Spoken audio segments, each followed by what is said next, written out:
Bonsoir les amis, alors voilà donc nouveau concept à vous présenter ayant été inspiré par pas mal de mes petits confrères et amis youtubeurs ciné, j'ai décidé moi aussi de vous lancer dans ma collecte, ma présentation de ma collection de DVD Blu-ray, dont vous pouvez déjà voir une grande partie derrière moi, notamment à travers les grands coffrets qui surplombent mes étagères.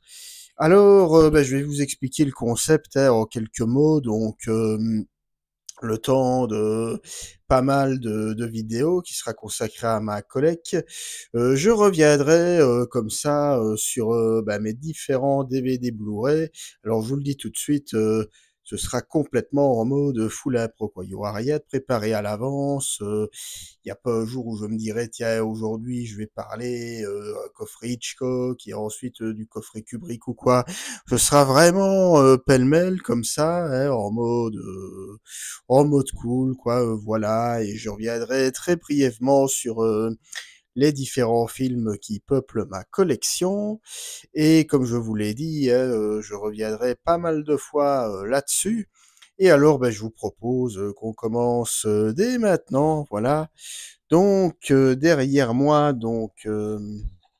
voilà, je peux déjà vous montrer ce qui est l'un de mes films préférés, si pas peut-être mon film préféré, number one, dont j'ai parlé d'ailleurs chez mon ami youtubeur cinéphile Mister Cult, où vous pouvez d'ailleurs retrouver la vidéo sur sa chaîne. Bref, La ligne rouge de Film Redline de Terrence Malick, que je pense qu'il n'est plus vraiment nécessaire de présenter, hein. Voilà, film de guerre entre gros guillemets, métaphysique et aussi humaniste, philosophique sur, au fond, qu'est-ce que la guerre, où on a affaire non pas à des soldats, mais à des hommes, quels qu'ils soient, japonais, américains, peu importe, pris dans l'enfer vert, avec au milieu de toute cette violence, une nature qui est là, belle et luxuriante, qui est témoin muet de tout ce chaos, voilà, dans laquelle règne la folie de l'homme poussé à son paroxysme, enfin folie, voilà quoi, on y compris. Ensuite, encore derrière moi, eh bien, un film dont j'ai déjà parlé sur ma chaîne, qui était dans mes premières critiques. Voilà, Super, hein, de James Gunn, avec Rainn Wilson, pardon, c'est vendredi, je suis un peu fatigué, Ellen Page, Liv Tyler ou Kevin Bacon. Voilà, je vais pas revenir dessus, hein, vous avez ma critique sur ma chaîne que je mettrai à la fin de cette vidéo, histoire de petits rappels. Film que j'aime beaucoup, James Gunn, réalisateur, et vous le savez, que j'aime aussi beaucoup et dont j'ai pas honte de le dire, j'attends beaucoup de son Superman, et non pas Superman Legacy, mais Superman qui sort dans un an quasiment, le 9 juillet 2025, wait and see comme on dit.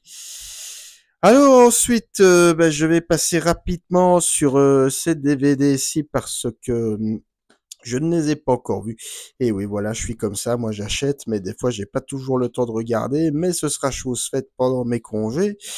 Et pas des moindres, parce qu'il s'agit de films de King Hu, la légende de la montagne. Voilà, je vais vous les présenter comme ça en vrac. Hein, A Touch of Zen, encore de King Hu, ou encore, voilà, Dragon Inn, de King Hu. Et oui, voilà. Ou encore d'autres classiques du cinéma japonais, ici Hiroshima, réalisé par Hideo Sekigawa, ou encore, last but not least, Les mouchoirs jaunes du bonheur, réalisé par Yoji Yamada. Alors oui, certains vont me dire, tu ne les as pas encore vus, il faut les voir, c'est super, etc. Je vais le faire, de toute façon, voilà. Si j'achète un film, c'est forcément pour le regarder. Mais voilà, je n'ai malheureusement pas toujours le temps, surtout j'ai commencé un nouveau travail il y a maintenant un mois, que là je viens seulement de rentrer chez moi, voilà. ma journée de travail est finie depuis 16 heures et je viens seulement de rentrer chez moi. Bref, on s'en fout de ma vie, mais tout ça pour vous dire que je n'ai malheureusement pas l'occasion de toujours regarder des films comme j'en ai envie, bien malheureusement, mais ce sera chose faite. Je rattraperai cela d'ici quelques semaines quand je serai en congé. Alors ensuite, alors on va passer à du cinéma d'horreur gore au possible. Donc,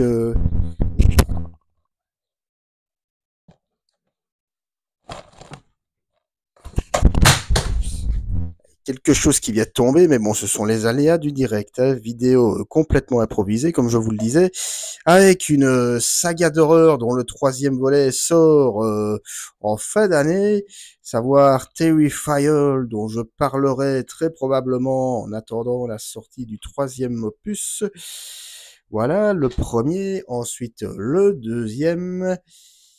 Alors, ce sont des films, voilà, que j'aime bien, de une bonne série B, pardon, bien défouloir, bien destroy, bien gore, et alors oui, c'est hyper violent, c'est trash, c'est parfois aussi, ça frise un peu l'amateurisme, j'ai envie de dire, en tout cas surtout le premier qui fait quand même très série Z, complètement fauché, et une grosse préférence quand même pour le deuxième qui, lui, pour le coup, même si on reste dans du cinéma à tout petit budget, 200 000 dollars de budget, c'est même encore aujourd'hui rien du tout, m'a beaucoup plu parce que beaucoup plus aspiré en termes de mise en scène, en termes de carnage aussi, plus le fait aussi qu'il rend hommage à tout un pan du cinéma gore des années 80-90. Alors moi qui ne suis pourtant pas fan de films d'horreur, ce sont des films qui me plaisent bien, mais je vous l'ai dit, j'aurai l'occasion d'y revenir dans quelques mois à l'occasion de Terrifier 3. Ensuite, donc voilà. Alors un auteur américain dont j'ai pas encore eu l'occasion de parler sur la chaîne, et ce sera bientôt chose faite, hein, qui a fait des films dont connaissez certainement, donc à savoir 40 ans toujours puceau, avec Steve Carell, qui fait partie de l'un de mes acteurs comiques américains préférés. Alors oui, je sais que Steve Carell n'a pas fait que des comédies, que c'est un excellent acteur au demeurant. Et voilà, donc 40 ans toujours puceau, vous connaissez, hein, film culte, voilà, qui pourtant, Dieu sait à quel point je suis pas fan à la base d'humour américain, que je trouve toujours un peu trop graveleux, trop pipi caca, mais ici, c'est ce qui fait que j'adore les films de Judd Apatow. On est dans quelque chose, voilà, de beaucoup plus réflexif, de très profond, avec une vraie réflexion sur le sens de la vie, sur l'amitié, sur le couple, sur les valeurs morales. Voilà, même si, voilà, dans 40 ans toujours puceau, mais forcément, j'ai envie de dire, c'est même pas gratuit parce que c'est le sujet hein, qui s'y prête. On est parfois dans la blague potache, bon voilà, les érections matinales de Steve Carell, hein, si vous avez vu le film. Mais en soi, je vais dire, je pardonne parce que ça sort pas de nulle part, ça fait partie du contexte du film et c'est pas ce qui intéresse le plus le cinéaste. Donc voilà, alors je poursuis à de nouveau Judd Apatow, ouais, avec 40 ans, mode d'emploi. Et oui, il a visiblement un petit souci avec la quarantaine, ce garçon. Pareil, hein, film que j'aime beaucoup, qui voilà, qui fait beaucoup réfléchir hein, sur les choses de la vie. Et alors, j'irai pas jusqu'à comparer, quand même pas, Judd Apatow à Claude Sautet. Pourquoi est-ce que je parle de Claude Sautet? Parce que j'ai parlé de son film Vincent-François Paul et les autres lors d'un live la semaine dernière, et ça me laisse à penser que les deux s'intéressent un peu aux choses de la vie.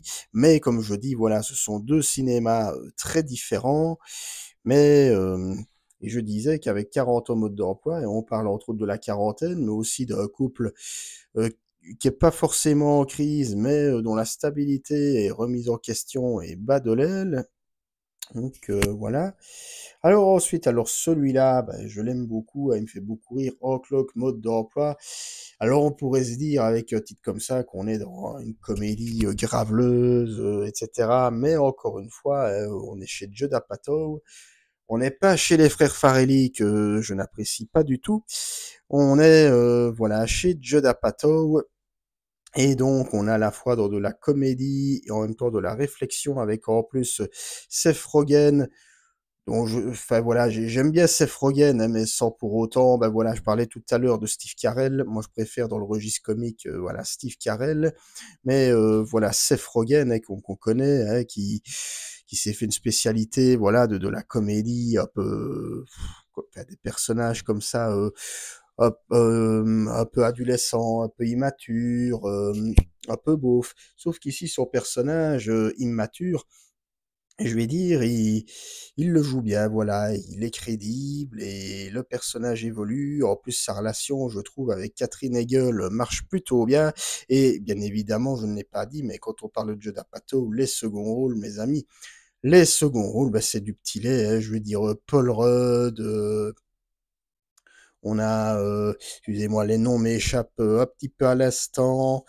Donc, euh, voilà, comment il s'appelle encore celui-là? Jonah Hill, voilà, j'y arriverai, que j'aime aussi beaucoup. Jason Segel, Martin Starr, ben, ce qu'on appelle le club Apatow, hein, vu que Apatow fait partie de ces réalisateurs hein, qui aiment bien d'avoir leur petite équipe, hein, leur petit monde bien à eux, et j'ai envie de dire, c'est tant mieux. Donc voilà, donc faites la boucle Judd Apatow. Alors maintenant, donc voilà. Alors, la version longue du Nouveau Monde, voilà, version longue que je n'ai pas encore vue. Alors, j'ai vu le film, je l'avais vu même lors de sa sortie en salle en 2006, ce qui ne nous rajeunit pas. Alors voilà, le Nouveau Monde, hein, vous en avez sans doute entendu parler, hein, c'est la version Terrence Malick de l'histoire de Pocahontas, qui n'a, disons-le tout de suite, rien à voir avec la version Disney sortie en 1995. Donc on est dans quelque chose de, ben, je dirais pas de moins enfantin, moi de moins familial, même si le dessin animé Disney, qui fait pas partie de mes préférés, mais qui pour moi est intéressant dans la mesure où c'est l'un des rares Disney à ne pas se terminer par un happy end. Mais bon, passons. Ici, voilà le Nouveau Monde version Terrence Malick, hein, très contemplatif. Il se focalise beaucoup sur la nature, qui une fois de plus confronte la nature même au bas instinct de l'homme. Et encore ici, son envie de conquérir, hein, ben, qu'on retrouvait déjà un petit peu dans la ligne rouge, hein, je veux dire à travers le personnage de vieux colonel joué par Nick Nolte, qui voulait à tout prix obtenir sa colline des Japonais. Ben, ici, c'est un peu pareil, hein, on est de nouveau dans côté des colons qui veulent tout coloniser, qui vont se confronter aux Indiens. Donc voilà, donc le Nouveau Monde est de Terrence Malick, très grand film du grand cinéma, version longue que je découvrirai dans quelques jours, mais la version cinéma vaut elle aussi son pesant d'or, si je puis dire. Voilà. Alors, ça fait drôle, tiens, de parler du Nouveau Monde de Malick pour ensuite enchaîner sur ouais, ça, je vais passer rapidement dessus. Hein, vous le connaissez tous et vous les avez tous vus. Hein. Avatar de James Cameron. Et oui, les dernières versions en date. Voilà, vous les voyez. Voilà, ben, je vais pas m'attarder là-dessus. Hein, je veux dire Avatar 1 et 2. Ben, j'aime beaucoup Avatar. Alors voilà, je dirais pas que, comme certains, que ce sont les chefs-d'œuvre absolus de James Cameron. Non, pour moi, son chef-d'œuvre à Cameron, enfin, c'est deux chefs-d'œuvre, j'ai envie de dire, c'est Terminator, premier du nom, et Titanic. Encore une fois, c'est totalement personnel.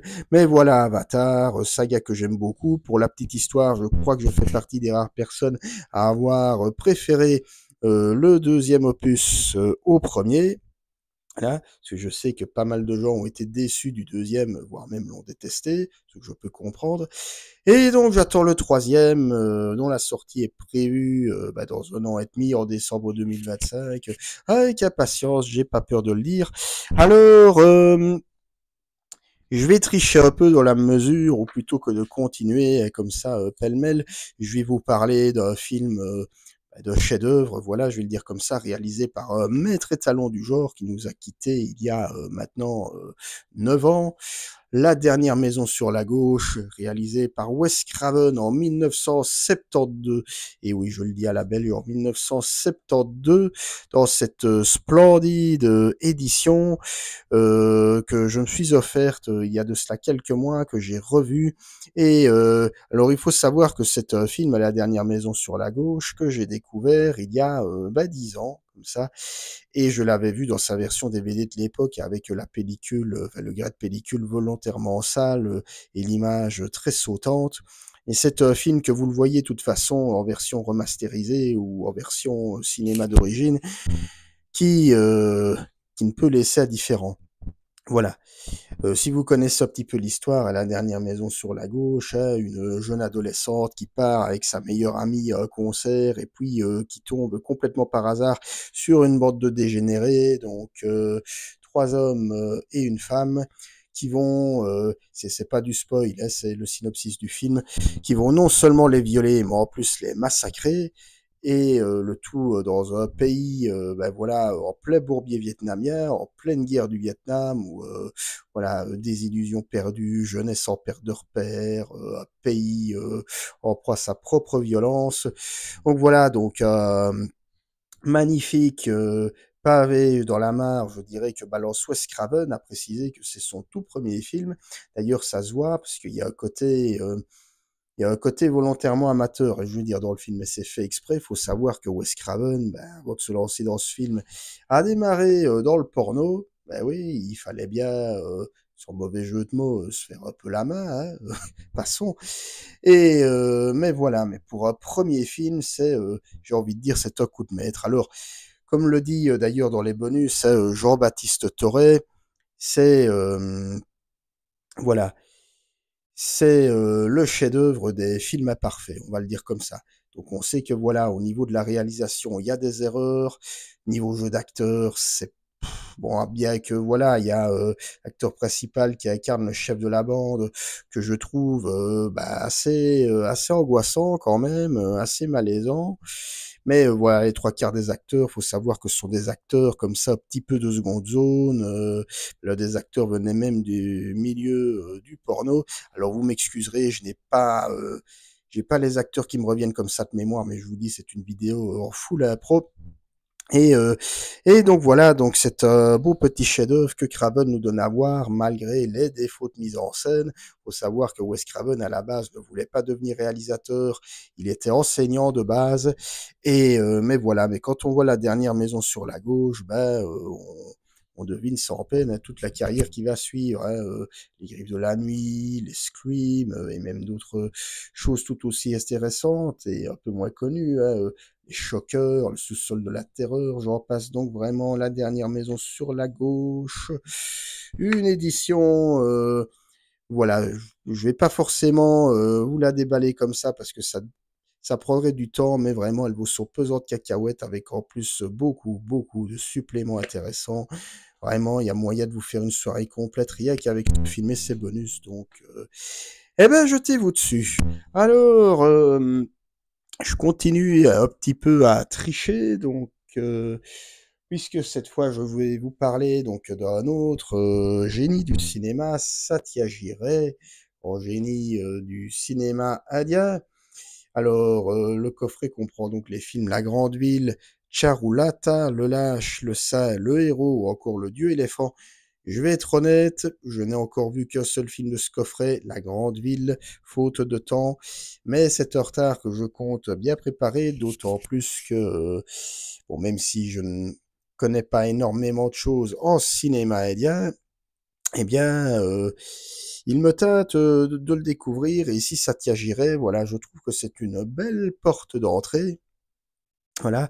Et alors, pour en revenir sur La Grande Ville, un film que j'ai vu il y a quelques mois, donc en gros, La Grande Ville, c'est l'histoire d'un couple qui, dans l'Inde, des années 50, doit travailler pour pouvoir élever leur enfant. Et oui, donc une époque, à croire qu'il était déjà en avance sur son temps, hein, je veux dire, l'homme et la femme qui travaillent en même temps. Bon, voilà. Et alors on sent que, bah, entre-temps la société indienne évolue, hein, que ce soit politiquement, financièrement ou autre. Et donc c'est à la fois un beau portrait de l'Inde que nous donne à voir Satyajit Ray, également une belle réflexion sur le couple et donc vraiment voilà. Un petit bijou, bah, comme, apparemment la plupart des films de ce grand réalisateur, dont la trilogie Apu, que je compte justement me prendre en Blu-ray, incessamment sous peu. Donc vraiment un réalisateur que je me dois de découvrir l'œuvre et dont je parlerai, c'est promis, plus en détail sur la chaîne. Alors, voilà, donc je vais vite passer sur, hem voilà, bah, un film dont j'ai déjà parlé sur ma chaîne, dont vous pouvez retrouver la critique, Freeway, donc réalisé par Matthew Bright avec Reese Witherspoon et Kiefer Sutherland, donc tous les deux en contre-emploi total. Reese Witherspoon dans le rôle comme ça d'une jeune fille vulgaire, frivole, mais en même temps attachante, voilà, qui vient littéralement de nulle part. Et de l'autre côté, Kiefer Sutherland, en psychopathe pervers, nécrophile, narcissique, pédophile, fait tout ce que vous pouvez imaginer de pire chez un homme. Et le tout, voilà, ben, je l'avais dit, je vais pas refaire ma critique, il y a relecture perverse et malsaine du Petit Chaperon Rouge, mais voilà, bon petit thriller des années 90, 90, donc si vous ne l'avez pas vu, ben, voyez-le. Alors, ben voilà, celui-là, j'en ai parlé aussi, je vais pas revenir dessus, à l'Humanité de Bruno Dumont. Très, très, très grand film, enfin même pour moi, limite chef-d'œuvre, hein, dont j'ai parlé il y a quelques mois. Film qui m'a bien retourné le cerveau et l'estomac. Le deuxième film que je découvrais de Bruno Dumont, après avoir découvert, voilà. Ouh, punaise, les noms m'échappent. Bref, son film qui est sorti avec Fabrice Lucchini, donc je vais dire, il y a quelques mois, sa version à lui de La Guerre des Étoiles. Je suis fatigué, faut m'excuser, mais voilà, mais l'humanité, vraiment très grosse claque, à la fois beau portrait d'être humain, au bord de la dérive, hein, psychologique, donc tourné entièrement avec des comédiens amateurs, vu que oui, Bruno Dumont, hein, c'est j'ai envie de dire, c'est son dada, c'est travailler avec des acteurs amateurs pour faire ressortir le vrai côté humain de son œuvre. Donc vraiment un film bouleversant, humain, contemplatif, voilà. Alors, donc, de nouveau, ouais, un film dont je n'ai pas parlé sur la chaîne, mais sur celle d'un ami, hein, le rendez-vous des cinéphiles, Denis, que je salue au passage si tu vois cette vidéo. Le Tekel, fait par un réalisateur américain indépendant que j'aime énormément, Todd Solondz, et dont j'ai parlé de son film Happiness, qui était la deuxième critique de la chaîne, hein, donc voilà. Alors le Tekel, hein, ben, de nouveau un film qui réunit plusieurs personnages qui vont être reliés par un teckel, donc des personnages psychologiquement abîmés, hein. On a de côté un vieux professeur de cinéma joué par Danny DeVito, dépressif, qui n'a jamais réussi à percer et qui voit que désormais Hollywood est peuplé par différents petits jeunes qui n'y connaissent rien en cinéma, mais qui auront plus de chances de lui parce qu'ils sont plus jeunes, etc. On a Hélène Burstyn dans le rôle d'une vieille femme a priori acariâtre, mais que sa famille utilise littéralement comme porte-monnaie. On a un couple de jeunes interprété par Greta Gerwig, et oui, la réalisatrice de Barbie, et Kieran Culkin, donc non, Rory Culkin, pardon, je dis n'importe quoi, Rory Culkin, dans le rôle d'un jeune couple paumé qui vont apprendre à s'aimer et à se retrouver. Et alors la dernière histoire, peut-être la plus touchante, celle d'un petit garçon qui vient d'échapper à un cancer et qui va se lier d'amitié à ce Tekel, avec ce Tekel, et dont la maman est jouée par Julie Delpy. Alors voilà, donc on est chez Todd Solondz, c'est provocation, cynisme, humour noir, portrait au vitriol de la société américaine, qui dénonce l'hypocrisie de la société américaine bien pensante, hein, je veux dire, qui n'hésite pas à mettre en avant les travers d'une certaine humanité. Ray le Teckel, alors le Teckel qui est quand même pour moi moins puissant que Happiness, ou même que Storytelling, hein, qui sont jusqu'à présent mes 2 Solons préférés, mais voilà, un petit bijou toujours, hein, pour ceux qui sont fans à la fois de cinéma américain indépendant et d'humour noir. Bah, allez-y quoi, voilà. Alors, voilà donc sur un registre cette fois-ci beaucoup plus léger, hein, et il faut bien Lego Batman, dont je n'ai pas parlé lors de ma rétrospective Batman, j'aurais pu. Voilà, c'est. Ben, moi, ça me fait marrer, quoi. Voilà, c'est drôle. C'est, vous connaissez un peu le principe, hein, ça se prend pas du tout au sérieux, c'est de la parodie, hein, quasiment, mais avec quand même une vraie bonne intrigue, je trouve, hein. Donc, l'idée comme quoi le Joker prend mal le fait que Batman lui ait dit que ce n'était pas lui son ennemi juré, et alors il y a tout un délire qui va se jouer autour de ça. Ça, plus le fait que ça casse le quatrième mur, c'est truffé de références et irrévérencieux possible. Vous le savez sans doute, mais ça a été produit par la même équipe que La Grande Aventure Lego, dont j'avais bien aimé le premier. Je n'ai pas vu le deuxième, et apparemment je fais bien de ne pas le voir. La Grande Aventure, Lego Batman, pardon, ou au casting de la VF, de la VF, où on retrouve Philippe Valmont qui, voilà, qui doublait Christian Bale dans la trilogie Dark Knight de Christopher Nolan, hein, pour la petite anecdote. Marrant de voir que c'est le Batman, on va dire, le plus sérieux, enfin, la VF du Batman le plus sérieux qu'il a, ou carrément la carte de l'auto-parodie. Voilà, Philippe Valmont, qui est devenu d'ailleurs le doubleur très régulier de Christian Bale, hein, pour la petite anecdote. Mais voilà, voilà. Alors, voilà, pour terminer ce premier épisode de ma collection, on va finir sur du lourd, hein, je pense que vous l'avez repéré, hein, au cinéma d'horreur. Massacre à la tronçonneuse de Tobe Hooper. Et oui, oui, oui, oui, oui, ce magnifique coffret que j'ai eu la chance de me procurer, fait l'année dernière, toujours assorti de ce magnifique ouvrage de 200 pages intitulé Une expérience américaine du chaos, rédigé par l'excellentissime Jean-Baptiste Torret, dont c'est toujours un plaisir à la fois d'écouter et également de lire les propos sur les films, hein. Je vous le dis personnellement, Jean-Baptiste Toré, Michel Simon, pour moi, les dieux vivants. Vivant, Michel Simon nous a quittés il y a quelques mois, mais bref, passons. Mais qui pour moi sont vraiment deux des grands noms de la critique cinématique, de la critique cinéma, voilà, en France. Et je vais pas revenir sur le film, hein, vous le connaissez tous, chef-d'œuvre absolu. Oui, chef-d'œuvre absolu, hein, classique du cinéma d'horreur, film qui même 50 ans après, 50 ans tout pile sous cette année, hein, qui fait toujours froid dans le dos, film que voilà que je vous avoue, j'ose plus regarder le soir parce que les 3 fois, je l'ai vu 3 fois où je l'ai vu, c'était tout le temps en fait soirée. Et c'est compliqué, quoi. La scène du repas de famille, voilà.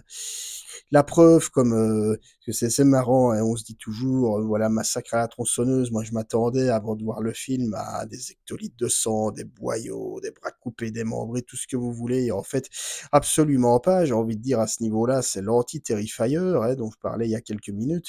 Mais voilà, mais quel beau film, quoi. Je veux dire, un film vraiment qui traite, mais de manière très différente, hein, mais un peu comme, je disais, Wes Craven qui réalisait avec La Dernière Maison sur la Gauche son pamphlet anti-guerre du Vietnam. C'est un peu ce qu'on retrouve chez Tobe Hooper, où cette fois-ci on pousse beaucoup plus loin le côté redneck, hein, parce qu'il est encore question de redneck dégénéré à travers la famille de Levelface, hein, voyez, cet individu, ce colosse, avec son masque en peau de cuir qu'il a fabriqué à base de la peau de ses victimes. Enfin, rien que de le dire, ça fiche la chair de poule. Voilà. Et donc, voilà, monument du cinéma tout court, classique parmi les classiques de l'horreur pure. Voilà, j'avais envie de terminer sur cette note bien positive.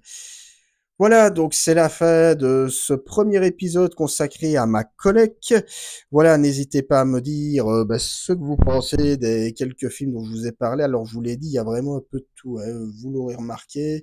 Et voilà, je n'ai pas pris le temps de ranger. Et oui, comme vous voyez, C'est un petit peu le bordel, mais, euh, mais voilà, après tout, on s'en fout un peu. Le plus important, c'est de parler de films. N'hésitez pas à me dire ce que vous avez pensé des quelques films dont je vous ai parlé, ce que vous pensez du concept, si ça vous plaît ou pas. Perso, ça m'amuse beaucoup de faire ça, mais je vous l'ai dit, vous tracassez pas, il y en aura beaucoup des épisodes, si toutefois ça marche, où j'aurai le temps de vous parler de pas mal de grands réalisateurs, de films assez peu connus, parce que je me rends compte qu'aujourd'hui j'ai parlé quand même de pas mal de films connus, mais je vous l'ai dit, c'est le hasard, hein. Il y va film après film. Donc voilà, j'attends vos retours avec impatience. Comme d'hab, hein, n'hésitez pas à me suivre sur les réseaux sociaux, Facebook, Twitter, Instagram, TikTok, tout ce que vous voulez. Et quant à nous, bon, on se retrouvera très vite pour parler d'autres films. Je pense notamment à une rétrospective Deadpool dont je vous avais déjà annoncé lors de ma dernière vidéo consacrée à Bike Riders de Jeff Nichols. Il y aura également parmi les sorties toutes nouvelles critiques de Moi Moche et Méchant 4 que j'ai vu la semaine dernière. Voilà, voilà. Bref, je n'ai plus qu'à vous souhaiter d'ores et déjà un bon week-end et une bonne soirée. Salut, salut, ciao.